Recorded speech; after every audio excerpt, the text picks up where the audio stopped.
Hello! నమస్తే. Welcome to day 43. నేను మీ Rahul. So, ఈరోజైతే డెంటిస్ట్ దగ్గరికి వెళ్ళాను బ్రేసెస్ పెట్టించుకుందామని. అవి 2 డేస్ బ్యాక్ ఆయన దగ్గర కలిసినప్పుడు పెట్టారనమాట. టీత్ మధ్య గ్యాప్ రావడానికి అని చెప్పి.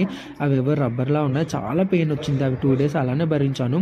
చాలామంది దగ్గర సజెషన్స్ తీసుకొని బ్రేసెస్ పెట్టించుకుందామని డిసైడ్ అయ్యాననమాట. చాలామంది నొప్పి రాదు, ఇది అది లైట్‌గా ఉంటదన్నారు కానీ చాలా నొప్పొస్తుంది. మీరెవరైనా పెట్టించుకునే ముందు వన్స్ డిసైడ్ అయ్యి దానికి మొత్తం అంతా తీసుకోగలను ఆ పెయిన్ అంటేనే బ్రేసెస్ పెట్టించుకోండి.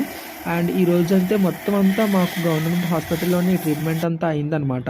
నేనైతే బ్రేసెస్ పెట్టించుకున్నా. మా చెల్లికైతే రూట్ కెనాల్ ట్రీట్మెంట్ కూడా చేశారనమాట ఈ హాస్పిటల్లోనే. ఫైనల్లీ బ్రేసెస్ అయితే పెట్టేశారనమాట. ఏదోలా ఉంది నాకైతే ఆ నొప్పి మామూలుగా లేదు. మా చెల్లికి 2 మంత్స్ నుంచి ఆ ట్రీట్మెంట్ జరుగుతూనే ఉందనమాట. ఈరోజు మా చెల్లికి టీత్ అయితే పెట్టడం జరిగిందనమాట. అంటే సిమెంట్ వేసి దానిపైన టీత్ పెట్టారు. సో మొత్తం అంతా గవర్నమెంట్ హాస్పిటల్లోనే జరిగిందంటే మేము నమ్మలేకపోతున్నాం. లాస్ట్లో మా ఫేవరెట్ బేకరీ దగ్గర స్వీట్స్